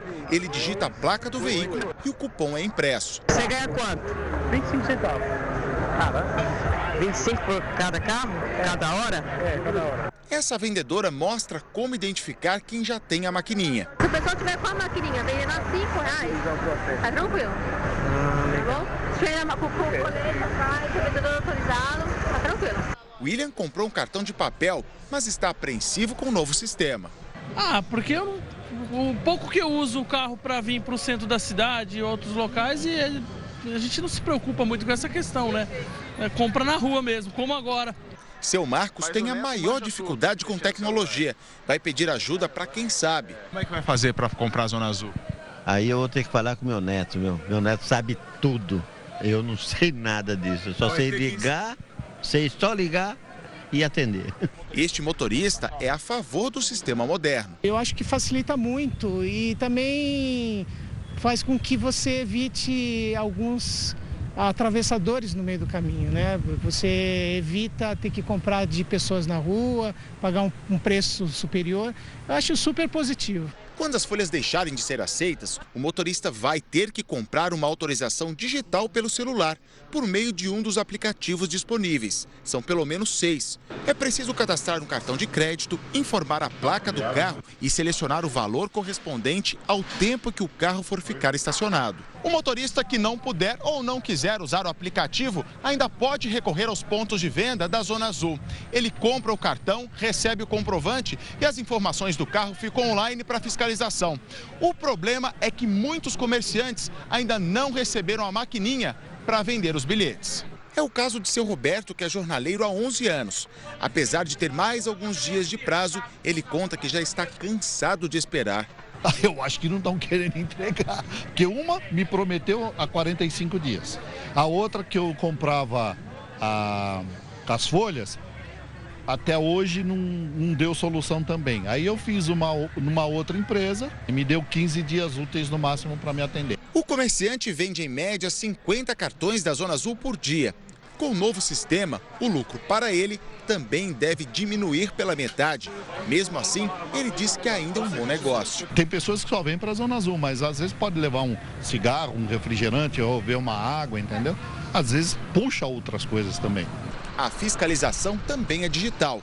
Os agentes da CET vão usar um aplicativo próprio para saber se o carro está com o cartão digital ativo. O Link Record News faz uma pausa para os nossos apoiadores e volta em instantes. E a seguir, o que é destaque nas redes sociais com o nosso colunista Rafael Calisto. Já, continue com a gente.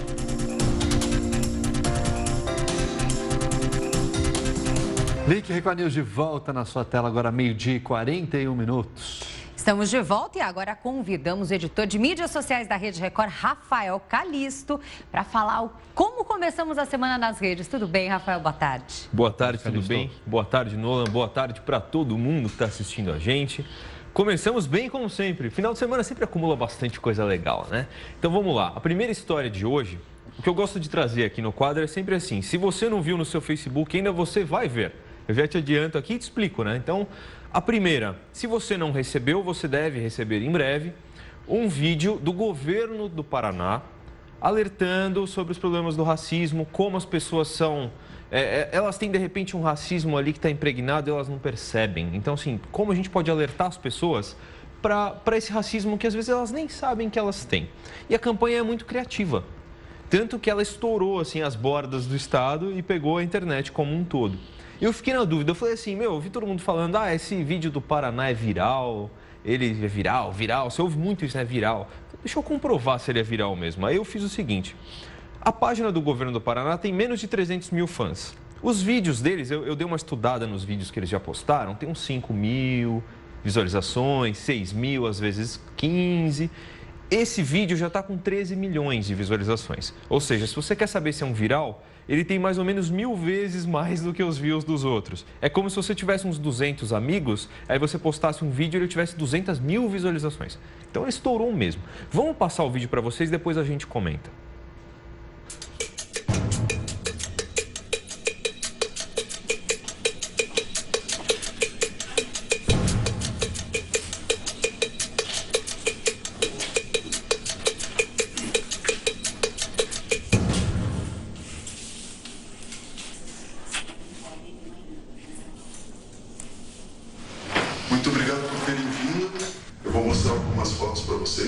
Vocês me dissessem o que vocês veem nessa foto.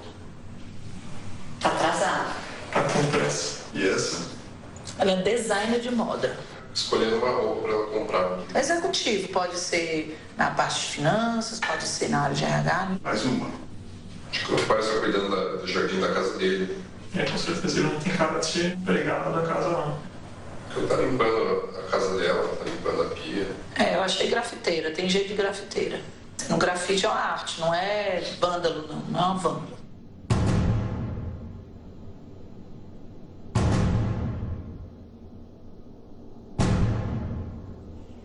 O que você vê nessa imagem?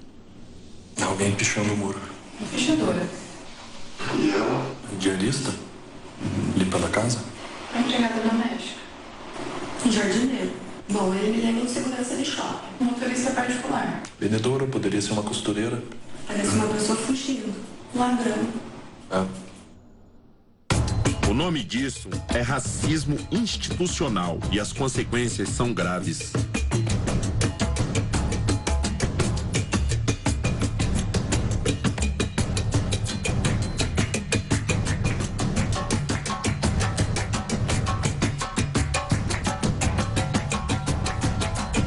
Chega de fingir que é normal.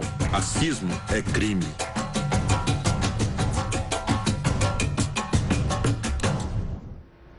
Absurdo, né? Absurdo. Eu fiquei um pouco chocado choque, também, né? Exato. Divisão, mudando apenas a cor da pele. São as mesmas situações. E são profissionais de recursos humanos, né, Calisto? Então, eles estavam avaliando essas fotos. Ou seja, é quem contrata para as empresas. Eu fiquei muito triste com isso, porque eu jamais gostaria de ser avaliado só por um quesito tão, para mim, tão besta, né, tão supérfluo como a cor da pele. por baixo a gente é igual, todo mundo é igual. Então eu ficaria muito triste de ver alguém ser julgado profissionalmente por causa disso. Essa parte a do segurança de shopping foi a que me deixou mais triste, assim. Nossa, é chocante. Só porque tá um terno e gravata quer dizer que um negro não pode ser um executivo como seria o branco, então, né? Na Exato, imagem. exato. Fatalmente ele seria não mais que um segurança de shopping, não desmerecendo a profissão, mas assim, impossível Exato. então ele ser um empresário. Exato, claro, segurança ele não tem nada a ver com isso, é uma profissão nobre como todas as outras, mas eu fiquei pensando assim, o executivo é alguém que ganha muito dinheiro, por exemplo. Então, porque quando é uma pessoa de cor branca, ela pode ser um executivo e imediatamente quando é uma pessoa de cor negra, ela vai colocar para uma renda mais baixa. No Brasil, as pessoas de cor negra ganham menos fatalmente do que as brancas, o que é horrível. Eu não gostaria disso para mim, eu penso assim, poxa, eu estudo tanto, eu me esforço tanto, não queria que alguém me julgasse pela cor da pele, não acontece, mas acontece com outras pessoas e eu não quero isso para eles, então... E um dado importante que eles mostram também ali é 60,6% do total de desempregados são negros. Aí é que tá, e é muito bem explicado pelos profissionais de RH que fazem o recrutamento, esse dado tão alarmante. Fica então esse alerta para eles, né? Uma pessoa é muito mais do que a cor da pele dela, tá bom? Nosso país de maioria negra, a gente pode esquecer disso também, né? Exato. Vamos para uma outra história que pelo menos essa é um pouco mais leve, né? Esse respiro para o nosso jornal, nesse mundo tão difícil que a gente vive. Primeiro, eu não vou falar nada, eu quero mostrar a imagem. Olha para isso, por favor. Vocês estão olhando aí na sua casa, você está olhando no seu celular, no seu computador, onde quer que você esteja nos assistindo. De que cor é isso? Vamos lá, vamos fazer uma pesquisa interna. Nolan, qual é a cor que você Eu estou enxerga? vendo duas cores aí, cara. Das partes de fora, douradas, e dentro, branco. Branco. Eu Lid? também. Mesma coisa. Branco e dourado? Branco e dourado. Vou ser muito sincero, eu só consigo ver branco e dourado. Azul só da o nosso, da barra né? da O nosso tela. azul. Porque alguém vê azul esse? É igual do... Nolan, igual o vestido. Alguém vê azul, Nolan? A questão é a seguinte, você aí de casa deve se lembrar de um dos virais mais fortes do ano passado, que foi do vestido, que era dourado e branco, que é esse que a gente está mostrando, ou azul e preto. A verdade é que esse vestido, ele é azul e preto. Eu vejo branco e dourado. Que a foto com a luz que ela bate, ela proporciona para mim o branco e dourado. O chinelo eu não consegui encontrar o verdadeiro ainda. Eu acho que eu tô ficando Mas você louco. enxerga de que cor? Dourado mesmo, Não, assim. o chinelo. Barra de ouro e o branco, brancão, casca de ovo. É isso que eu vejo. Você sabe que da outra vez do vestido eu jurava que eu via azul e preto. Agora eu tô vendo branco e dourado. Acho que eu tô branco ficando e louco. dourado. E aí o que acontece? Teve uma vez, eu sempre vi branco e dourado todas as vezes. Uma vez eu bati o olho de relance mostrando para alguém, olha que absurdo, acham que é azul e preto. E era azul e preto. Aí depois nunca mais virou azul e preto. Então rola um jogo de luz ali, na hora da foto, do clique. Teve uma menina que eu vi, uma americana, que saiu pra rua, não, britânica, perdão, saiu pra rua com esse vestido. Ela comprou e foi pra rua. Falou, moço, por favor, que cor é esse vestido aqui? E era azul e preto, claramente. No vídeo você vê em movimento. É que a luz, do jeito que ela bateu ali, virou branco e dourado. O chinelo tá na mesma. Agora, qual que é a cor original do chinelo? Tô buscando, gente. Pelo amor de Deus, se você em casa sabe se esse chinelo é azul e preto ou branco e dourado, o final de semana da internet foi parar nos Estados Unidos isso aqui. Colocaram tweets de brasileiros, né? Porque é uma havaiana, né? Então, assim, é uma coisa bem brasileira. Eu acho que é branco e dourado mesmo. Final de ano, Réveillon. Eu acho que já deve ser alguma coleção nova. Eu também acho. Tinha uma teoria lá em cima, conversando com o pessoal aqui na Record, que falaram assim, olha o número, é 43 ou 45, não sei. Não iam fazer branco e dourado, era azul e preto. Falei, cara, já estão muita conspiração isso aí. É até o negocinho que segura também as sandálias, Tá eu vejo dourado. como dourado. Tudo eu vejo dourado. Então, assim, eu acho que, bem provavelmente, pelo que eu conheço, deve ser dourado e branco. Mas é que lembrou instantaneamente o vestido. E tem gente que afirma que é azul e preto, cara. Bate o pé e fala, é azul e preto. Bate o pé literalmente, né? As havaianas lá. E como o vestido é azul e preto e rolou esse jogo de luz, eu não fico contestando. Eu falo assim, vamos ver. Porque hoje em dia eu já não confio muito mais nessa história do branco e dourado, azul e preto. Vamos ver se até amanhã a gente consegue, então, uma resposta definitiva para as havaianas. Que cor que é. Exato. Se você não recebeu isso no seu Facebook, você vai receber, não tenha dúvida nenhuma. Beleza, Tá Calixto. ótimo, Calixto. Então, até amanhã com as cores das havaianas. Até amanhã, gente. Obrigado, Calixto. O Link Record News faz uma pausa para os nossos apoiadores e volta em instantes. E a seguir, terapeutas garantem que o cheiro de ervas da Amazônia são capazes de curar ou aliviar problemas de saúde. Até já. Até já. Agora, 12h55, Link Record News de volta na sua tela. De volta com interatividade. Desde o início desta edição, colocamos a situação no Rio de Janeiro, o que aconteceu no final de semana com o abate de um helicóptero, a queda de um helicóptero até então. A perícia trabalha para investigar as causas da queda dessa aeronave e toda a população em alerta no Rio de Janeiro. Diante disso, perguntamos se você acredita que a infraestrutura da Polícia Militar é suficiente para combater crimes no Brasil. Hashtag Link Record News para votar e participar pelas redes sociais ou faça isso utilizando o nosso WhatsApp. O WhatsApp, o número aparece também na sua tela, 11 95307 1851. A gente já tem participação aqui na nossa tela. Vamos ver quem e de onde mandou pra gente, qual é a opinião. Dá uma olhadinha, olha, o Paulo Porto Velho. Não tem infraestrutura. Além da falta de investimento, ainda existem muitos policiais corruptos. É a opinião do Paulo de Porto Velho. Paulo, obrigado. O Pedro de Vinhedo, em São Paulo, compartilhou o seguinte: Polícia Militar precisa de mais apoio, equipamentos e melhorias também na credibilidade. Obrigada, Pedro, pela mensagem. Rogério, Cabo Frio, Rio de Janeiro, estado que sofre aí com essa crise, inclusive crise na Polícia Militar. Toda a infraestrutura é precária. Temos que melhorar para a população ter mais segurança. É a opinião do Rogério. Rogério, obrigado. Tem mais participação na tela agora do Gabriel, de Feira de Santana, lá na Bahia. A infraestrutura e capacitação dos profissionais são precárias pela falta de investimento dos estados. Obrigada, Gabriel. Você pode continuar participando também, ou pelo nosso WhatsApp, 11 95307 1851, ou então manda lá pra gente nas redes sociais, hashtag Link Record News. Sua participação sempre muito importante aqui pra gente. A gente segue agora com outros destaques, porque terapeutas garantem que o cheiro de ervas da Amazônia são capazes de curar ou aliviar problemas de saúde, como as intermináveis crises de enxaqueca e sinusite. É a chamada aromaterapia. Nos mercados de Manaus é fácil encontrar opções de remédio para tudo. São os próprios feirantes que dão a receita e indicam a posologia. Segundo eles, as ervas medicinais são garantia certa de cura. E o mais novo sucesso do mercado das ervas promete melhora da saúde pelo cheiro. Juan desenvolveu nos últimos 20 anos este remédio natural, com 3 ervas. O uso é simples.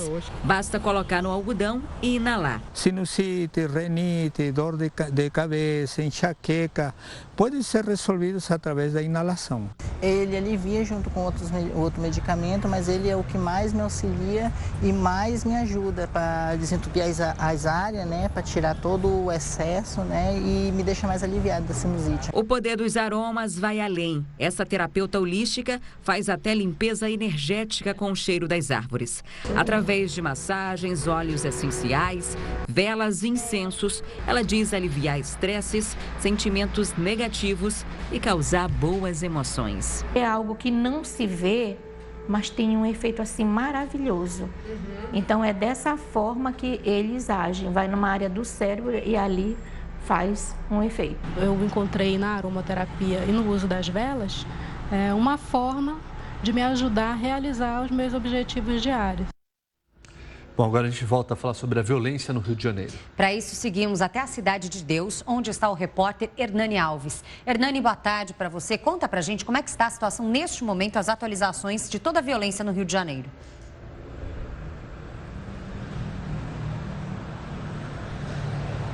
Boa tarde, Lidiane e Lola. Olha, 2 palavras definem a realidade nesta segunda-feira aqui na Cidade de Deus. Medo por parte da população e ação quando a gente fala de polícia militar. Com relação ao medo, por conta desse sentimento, 23 instituições de ensino da Prefeitura não estão funcionando nesta segunda-feira. A Prefeitura decidiu fechar as portas de escolas, creches e outras instituições de ensino por conta do risco de um novo tiroteio nessa região da cidade. Isso afeta a vida de mais de 7 mil alunos. Enquanto essa situação acontece de um lado, do lado da população, do outro, a PM tenta dar uma resposta. Policiais militares de 4 batalhões e 8 UPPs, as unidades de polícia pacificadora, fazem uma varredura aqui na região da Cidade de Deus. Para vocês terem uma ideia, olha só, o veículo blindado da PM foi posicionado bem em frente à base da UPP da comunidade. No fim de semana, 7 suspeitos foram presos e ainda há pouco mais uma pessoa acabou detida. Portanto, o número de presos até agora nesta ocupação que acontece na Cidade de Deus já chega a 8. Um homem foi trazido para cá há pouco com drogas, maconha e cocaína. Por conta dessa ocupação promovida pela Polícia Militar, a Polícia Civil acabou aproveitando para também promover uma operação. Neste momento, agentes com 20 mandados de prisão estão atrás de foragidos da justiça aqui na área da Cidade de Deus. Ao contrário do que aconteceu no fim de semana, quando o helicóptero da Polícia Militar acabou caindo e havia um intenso confronto nessa área, o trânsito agora flui sem problemas em uma das principais vias da região e também na linha amarela. A realidade é bem diferente do sábado à noite, quando a movimentação por aqui estava interrompida. Lidiane, Nolan. Hernani, aproveitando sua presença aqui no Link Record News, conta pra gente como que tá, pelo que você sente aí, a postura da população. Ela está mais a favor da polícia ou não? Isso por conta, claro, os policiais morreram, mas também foram encontrados corpos aí de membros da comunidade da Cidade de Deus também mortos. De que lado que a população está nessa briga?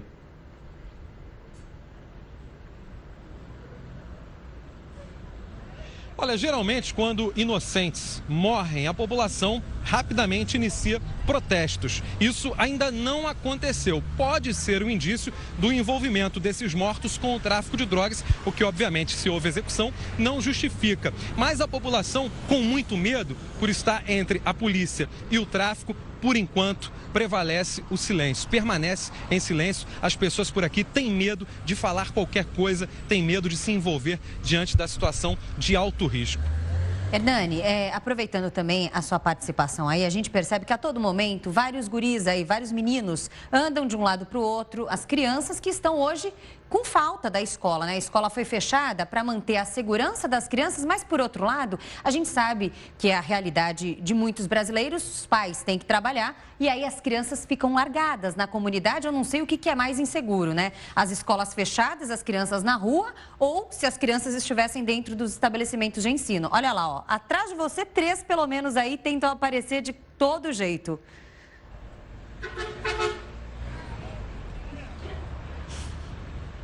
Exatamente, a todo instante a gente observa isso por aqui, realmente é uma realidade que chama a atenção. Os pais não têm como deixar o trabalho e acabam, né, fazendo com que as crianças fiquem dessa forma, deixam de repente com um vizinho que não toma cuidado, a criança fica na rua. Agora eu vou mostrar para vocês uma realidade que está sendo enfrentada hoje pelos policiais aqui. O que acontece? Há uma varredura em busca de criminosos, drogas e armas. Eu recebi há pouco a informação de que uma das principais características dos bandidos aqui da Cidade de Deus é de atirar contra a polícia de cima de lajes ou de casas de mais de um andar, 2, 3 andares. Isso acaba fazendo com que a tropa, em determinados momentos, fique vulnerável. E agora a gente vai mostrar uma imagem na base de polícia pacificadora, na base da UPP da Cidade de Deus. Ali, ó, uma marca de um tiro de fuzil, isso na principal base da UPP aqui da região. E caminhando mais um pouco, eu vou te mostrar uma outra marca. Quer dizer, os criminosos aqui atiram até mesmo na base da polícia, que já está há algum tempo neste local e tem sempre a presença de agentes. Esse, um disparo. E ali, ó, caminhando mais um pouco, por essa rua que tem uma certa tranquilidade por ser a base, pelo menos agora está assim, de uma forma mais tranquila, por isso a gente consegue mostrar, ó, uma outra marca de disparo. Portanto, o cenário de guerra aqui, ele pode ser encontrado, bastando a gente parar para prestar um pouco mais de atenção em determinados detalhes. Lidiane, Nola. Obrigada, Hernani. Olha, boa sorte para você nessa cobertura, bom trabalho para você e muita proteção para todos que estão aí, todos os inocentes que se encontram aí nesta região, porque não está fácil. Obrigado, Hernani. Boa tarde para você, bom trabalho. Bom, agora uma última informação. A Comissão de Ética Pública da Presidência da República adiou a decisão se irá abrir processo para investigar a conduta do ministro da Secretaria de Governo, Gedel Vieira Lima, no episódio que culminou, então, na demissão de Marcelo Calero do comando do Ministério da Cultura. O adiamento ocorreu em razão de um pedido de vista de um dos integrantes dessa comissão. Essa edição do Link Record News fica por aqui. Se você quiser sugerir algum assunto para o jornal, muito fácil, mande uma mensagem para o nosso WhatsApp, participe pelas redes sociais com a hashtag Link Record News. Acesse também a nossa página no Facebook, no nosso Twitter, entre também na página do R7, do portal R7 da Record News. r7.com/Record News. E o link Record News, a gente lembra, vai ao ar em 2 edições, às 11 horas da manhã e também às 3 horas da tarde. Record News, informação para você crescer. Até mais, tchau, tchau. Tchau.